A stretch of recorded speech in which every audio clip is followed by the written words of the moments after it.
नमस्कार दर्शकों, पंडित ज्योतिष चैनल में आप सभी का हार्दिक स्वागत है। आज मैं आपको बताने जा रहा हूँ कि लक्ष्मी जी रूठ हो जाती हैं, क्यों छोड़कर चली जाती हैं, मानव जीवन में धन का अभाव क्यों होता है, क्यों क्लेश होता है धन का। ये पूरी जानकारी इस वीडियो के माध्यम से आपको बताने जा रहा हूँ। वीडियो पूरा अंत तक देखिए एवं वीडियो देखने से पहले आप हमारे चैनल को सब्सक्राइब कीजिए, वीडियो लाइक कीजिए। व्हाट्सएप, फेसबुक, इंस्टाग्राम एवं सभी प्रकार की सोशल नेटवर्किंग साइट्स पर हमारे वीडियो को अधिक से अधिक शेयर भी कीजिए और साथ ही सब्सक्राइब बटन के बराबर में जो बेल आइकन है उसको दबाकर ऑल नोटिफिकेशंस को ऑन कर लीजिए, जिससे कि सनातन धर्म से संबंधित सभी प्रकार की जानकारी एवं वीडियो आपको मुफ्त में एवं समय से प्राप्त हो सके। दर्शकों, मैं ये कोई कोरी कल्पना नहीं बता रहा, ठीक है। ये मैं आपको पूरा शास्त्र सम्मत श्लोक सहित बताऊंगा कि शास्त्रों ने क्या आज्ञा दी है और उसे हमें पालन करने की ज़रूरत क्यों है और लाभ क्या है। शास्त्र की बात शिरोधार्य करनी चाहिए हमें। तो सबसे पहले मैं देवी भागवत पुराण, ब्रह्म वैवर्त पुराण और गरुड़ पुराण, इन तीनों में एक ही चीज़ जो कॉमन लिखी हुई है, तीनों में सेम चीज़ें जो लिखी हुई हैं, मैं आपको पढ़ के सुना देता हूँ। श्लोक आपको स्क्रीन पर दिख जाएगा। आप यूट्यूब का सबटाइटल बटन दबा देना, उसके बाद दिख जाएगा। इसके अंदर लिखा है कि जो नखों से तन तोड़ता है, नखों से पृथ्वी को कुरेदता है, जो निराशावादी है, सूर्योदय के समय भोजन करता है। कई लोग होते हैं ऑफिस में जाने के लिए जल्दी जल्दी टाइम नहीं देखते, सूर्योदय हो रहा है उस समय पर भोजन करने लगते हैं, सूर्यास्त के टाइम भी भोजन करने लग जाते हैं, तो यह चीज़ें निषिद्ध होती हैं, मतलब इन्हें नहीं करना चाहिए। इन घड़ियों का, इस काल का त्याग कर देना चाहिए। जब सूर्योदय होता है तो सूर्यास्त होता है, तब केवल और केवल भगवान के नाम का जाप करना चाहिए। मैं आपको समझाते भी जा रहा हूँ, मैं अपने अनुभव के हिसाब से भी। आगे देखिए, जो दिन में सोता है, दिन में मैथुन अर्थात रंगारंग कार्यक्रम करता है, अर्थात समझ जाइए, उसके यहाँ से भी लक्ष्मी जी चली जाती है। जी हाँ, दिन में सोने वाले लोग यह कभी धनी नहीं होते। भीगे पैर अथवा नंगा होकर जो सोता है, उसके यहाँ से भी लक्ष्मी चली जाती हैं। तो मान लीजिए आप कहीं बाहर से आए, पैर आपके गंदे हैं, तो गंदे पैर सोने से भी लक्ष्मी जी चली जाती हैं। आगे के शास्त्रों में ऐसा वर्णन है, आपको बताता हूँ। पैर धो लिया और डायरेक्ट सो गए, गीले पैर, तो इससे भी लक्ष्मी जी चली जाती हैं। आपको पैर धोकर उसे पोंछ लेना चाहिए, सुखा लेना चाहिए, उसके बाद ही आपको शयन करना चाहिए। निरंतर व्यर्थ की बातें तथा परिहास जो करता है, उसके यहाँ से भी लक्ष्मी जी चली जाती हैं। सिर पर तेल लगाकर उसी से दूसरे अंग का स्पर्श करता है। तो देखिए, हम लोग क्या करते हैं, ज़्यादातर के पुरुष वर्ग की मैं बात करूंगा, तो वे लोग पहले सिर पर तेल लगा लेते हैं, उसी हाथ से दूसरे अंगों पर भी तेल लगा लेते हैं, मुंह पर भी उसी हाथ से लगा लेते हैं, हाथ से भी लगा लेते हैं। ये आप गलत करते हैं। सिर पर जब भी आप तेल लगाएं, चाहे पैर पर लगाएं, पैरों के साइड तो आपको हाथ धो लेना है। हाथ धोने के बाद ही शरीर के दूसरे अंगों पर आपको तेल लगाना चाहिए। अपने अंग पर उसके घर से रुष्ट होकर चचकी चली जाती हैं। यह मैं 3 पुराण, देवी भागवत पुराण स्टैंडर्ड ग्रंथ है, आदि शक्ति जगदम्बा माता का ब्रह्म वैवर्त पुराण बहुत ही स्टैंडर्ड ग्रंथ, गरुड़ पुराण, इन तीनों पुराणों में एक ही चीज़ लिखी है, मैंने आपको बता दिया। कॉमन चीज़ें अब हम लोग सुनते हैं। अत्रि संहिता की बात, अत्रि संहिता और लघु शंख स्मृति में, दाल स्मृति में, ग्रंथों में एक ही बात आती है कॉमन, मैं वह आपको बताता हूँ। श्लोक आपको स्क्रीन पर दिख जाएगा, नहीं दिखा तो देखिए। कैथ की छाया रात्रि में दही, जी हाँ, रात्रि में दही भूलकर भी नहीं खाना चाहिए। सूर्यास्त हो जाए तो उसके बाद आप दही खाएंगे तो लक्ष्मी जी को आप विदाई दे रहे हैं, मान लीजिए। दही खाने का समय क्या है, सूर्योदय के बाद से सूर्यास्त से पहले, उसके बीच में दही खाना चाहिए। कपास की लकड़ी का सेवन करेगा तो विष्णु जी भी क्यों ना हो, उनके यहाँ से लक्ष्मी जी चली जाएंगी। सप्तमी के दिन आंवला नहीं खाना चाहिए। 1 महीने में 2 बार सप्तमी पड़ती है, लेकिन मैं आपको यह भी बता दूं कि यदि आंवल की एकादशी आती है, आंवले का जो स्पेशल पर्व है, तो आप उस दिन खा सकते हैं, लेकिन विशेष करके सप्तमी के दिन आप आंवला ना खाएं, इस बात का आपको ध्यान रखना है। अब मैं बात करूंगा अत्रि संहिता की। इसके अंदर यह श्लोक है, इसके हिसाब से दीपक, शैया और आसन की छाया, कपास की लकड़ी का दातुन और बकरी की धूल का स्पर्श इंद्र को भी लक्ष्मी को हर लेता है। अब देखिए, शैया का क्यों लिखा है। कई लोग होते हैं सुबह उठते ही बिस्तर पर से तो ऐसे ही बिस्तर पड़ा रहता है। दिन में आते हैं उसी पर बैठ जाते हैं अथवा तो उसी पर बैठकर खाना खाने लगते हैं, उसी पर सो जाते हैं दिन में भी। तो यह नहीं करना चाहिए, इससे भी लक्ष्मी जी रुष्ट हो जाती हैं। तो आप लोग इसका ध्यान रखिएगा कि बिस्तर पर बैठकर भोजन नहीं करना चाहिए, और बिस्तर जो हम रात को सोते हैं उसको उठाकर सुबह रख देना चाहिए। जब सोने की आवश्यकता हो तभी उसे खोलिए और उसके ऊपर विश्राम करिए, ठीक है।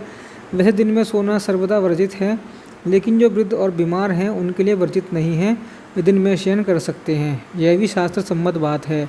अब आगे इसके अंदर लिखा है कि बकरी की धूल का स्पर्श इंद्र की भी लक्ष्मी को हर लेता है। आजारेनो स्पर्शम चैव शक्र कपस श्रियम हरत बकरी का धूल। यदि हमारे पैरों से लग के हमारे घर में आता हो अथवा तो बकरी के पैर की धूल का कैसे भी आगमन हो हमारे घर में से, तो उस घर की लक्ष्मी विदा हो जाती हैं। किसी को कंगाल करना हो तो बकरी का धूल उसके घर में छींट दो, धीरे धीरे कंगाली छा जाएगी उसके घर में। इतना अशुभ माना गया है बकरी के पैर की धूल को। कई लोग कमेंट करेंगे कि कहीं कसाई बड़े अमीर हैं, तो यह कोई अमीरी नहीं होती, यह कोई अमीरी नहीं है। अमीरी शहंशाही बादशाही और प्रभु के भक्तों की ही होती है। बाकी के ये लोग दरिद्रता मानसिकता का ही तो दर्शन है कि बेजुबान जीवों को काट रहे हैं। मानसिक दरिद्र है, बौद्धिक दरिद्र है। लक्ष्मी जी इनके यहाँ पर कैसे टिके, तर्क वितर्क में ना पड़े, शास्त्र सम्मत बातों पर ध्यान दें। अब हम लोग गरुड़ पुराण की बात करेंगे। तो जो मैले वस्त्र धारण करता है, अब देखिए आज रात को हमने वस्त्र पहना, सो गए, फिर उठकर स्नान करके उसी वस्त्र को पहन लिया, यह भी गलत है। उससे भी लक्ष्मी जी रुष्ट होती हैं। कल जो हमने वस्त्र पहना फिर आज उसे पहन लिया, उससे भी लक्ष्मी जी रुष्ट हो जाती हैं। भले आप उसे साबुन से ना धो सकें, लेकिन आप पानी में निकाल कर उसे खंगार कर सुखा देना, ठीक है। तो रोज़ रोज़ साबुन लगाकर धोने की आवश्यकता नहीं है। साबुन और अगर सर्फ एक्सेल वगैरह के पैसे ज़्यादा लगते हैं तो आप एक बार पानी में से कपड़ा निचोड़ के सुखा दें, अभी साफ़ माना जाएगा। तो बस उसे सुखा दीजिए, वह पहन सकते हैं। मान लीजिए हमने कोई वस्त्र पहना हो और हम लोग मार्केट में गए, फिर उसी वस्त्र को पहनकर हम पूरे घर में कहीं भी बैठ जाते हैं, मंदिर में जाकर फिर पूजा करने लगते हैं। शास्त्र कहते हैं कि बाहर पहने हुए वस्त्र अलग होने चाहिए और घर में पहनने के लिए वस्त्र अलग होने चाहिए, शुद्ध स्वच्छ होने चाहिए। कुल मिलाकर कहने का अर्थ यही है कि अपनी शुद्धता और सात्विकता मेंटेन रखिए। लक्ष्मी जी को साफ़ सफाई बड़ी पसंद है। श्री कहा है उनको। अब आगे सुनिए, गरुड़ पुराण में क्या आता है कि हाथों को स्वच्छ जो नहीं रखता उसके यहाँ से भी लक्ष्मी जी चली जाती हैं। अधिक भोजन जो करता है ठूस ठूस के, कठोर वचन जो बोलता है, गाली गलौज करता है, सूर्योदय तक सूर्यास्त के समय सोता है, यदि साक्षात विष्णु जी भी क्यों ना हो तो उन्हें भी लक्ष्मी जी छोड़कर चली जाती हैं। सूर्योदय हस्तम अपि शनम विपूज्यति श्रीरप चक्रपाणी भगवान विष्णु को भी त्याग करके लक्ष्मी जी चली जाएंगी। यदि आप सूर्योदय और सूर्यास्त के समय सोते हैं, ये बात को समझ रहे हैं, आपकी जो लोग लेट मॉर्निंग तक उठते हैं ना 8 बजे 9 बजे और सोचते हैं कि हमारा भाग्य क्यों नहीं चमक रहा, हम इतनी मेहनत करते हैं, तो जो सूर्योदय के समय सोते रहते हैं उनका भाग्य भी सो जाता है। गरुड़ पुराण छोटा मोटा पुराण समझ रहे हैं आप, उसके अंदर लिखा हुआ गरुड़ पुराण में इतनी ताकत है कि मृतक व्यक्ति को मोक्ष प्रदान कर दे यदि उसका पाठ किया जाए। जीवित व्यक्ति यदि उसका नित्य पाठ करे तो वैराग्य आ जाएगा, ईश्वर को उपलब्धि के रास्ते चल पड़ेंगे, ऐसा गरुड़ पुराण है। उस गरुड़ पुराण में लिखा है कि सूर्योदय के समय जो सोता है, यदि वह साक्षात भगवान विष्णु जी हो तो उनको भी लक्ष्मी जी छोड़कर चली जाती हैं। सूर्योदय के बाद यदि आप उठते हैं तो आपका भाग्य भी सोता हुआ आपको मिलेगा। अब यही बात ब्रह्म वैवर्त पुराण के गणपति खंड में लिखा हुआ है। यह श्लोक आप लोग देख लीजिए। इसके अंदर से संक्षिप्त करके आपको बता रहा हूँ कि जो संध्या काल तथा दिन में सोता है, हर एक पुराण में हर एक ग्रंथ में लिखा है कि जो सूर्योदय के समय सोता है अथवा तो दिन में जो सोता है, भगवान विष्णु भी क्यों ना हो, लक्ष्मी जी उसे छोड़ देती हैं। मस्तक पर तथा शरीर पर तेल लगाकर मल मूत्र का त्याग करता है या नमस्कार करता है अथवा पुष्प तोड़ता है, उसके यहाँ से भी लक्ष्मी जी चली जाती हैं। अब इसका ध्यान दीजिए, यानी तेल जब हम लोग लगा लेते हैं शरीर पर, जब तेल मालिश करते हैं, तेल मालिश करने के बाद व्यक्ति अशुद्ध हो जाता है, ठीक है। तो अशुद्ध व्यक्ति को पहले स्नान करना चाहिए, उसकी शुद्धि मानी गई है। कोई भी तेल मालिश करवाते हैं ठंडियों के समय में, तो उन्हें इस बात का ध्यान देना चाहिए कि मल मूत्र का त्याग करने के बाद ही आपको तेल मालिश करवाना चाहिए, तभी आपका स्वास्थ्य अच्छा बना रहेगा। शरीर पर तेल लगाकर आप फूल, पत्र, पुष्प तोड़ते हैं भगवान को अर्पण करने के लिए, तो वह पुष्प भी अशुद्ध माना जाता है और लक्ष्मी जी उससे रुष्ट होती हैं। अब मैंने कई शास्त्रों के प्रमाण लेकर आपको बताया है कि लक्ष्मी जी क्यों चली जाती हैं। तो पहले लक्ष्मी जी को रोकिए आप, ठीक है।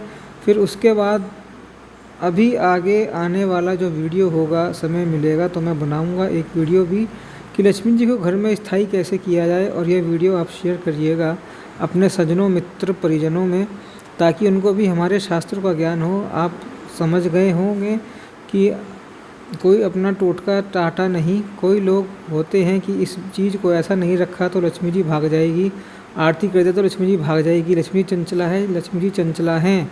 लक्ष्मी जी चंचला नाम रखा गया है क्योंकि वह होता है जब खर्च होता है तो हिसाब में रखा जाया। तो तुमने माता लक्ष्मी जी को चंचला बना दिया तो यह बुद्धि का दिवाला है। आपके माता लक्ष्मी जी हरिप्रिया हैं, चंचला नहीं हैं। आपकी बुद्धि को सुधारो। ऐसा ही वीडियो हमारे चैनल पर आते रहेंगे। हमारे चैनल को सब्सक्राइब कीजिए, वीडियो लाइक कीजिए एवं सभी लोगों को अधिक से अधिक शेयर कीजिए हमारी वीडियो, जिससे कि सनातन धर्म का प्रचार हो सके और सबको बुद्धि मिल सके। ओम नमो नारायणाय, ओम नमो भगवते वासुदेवाय।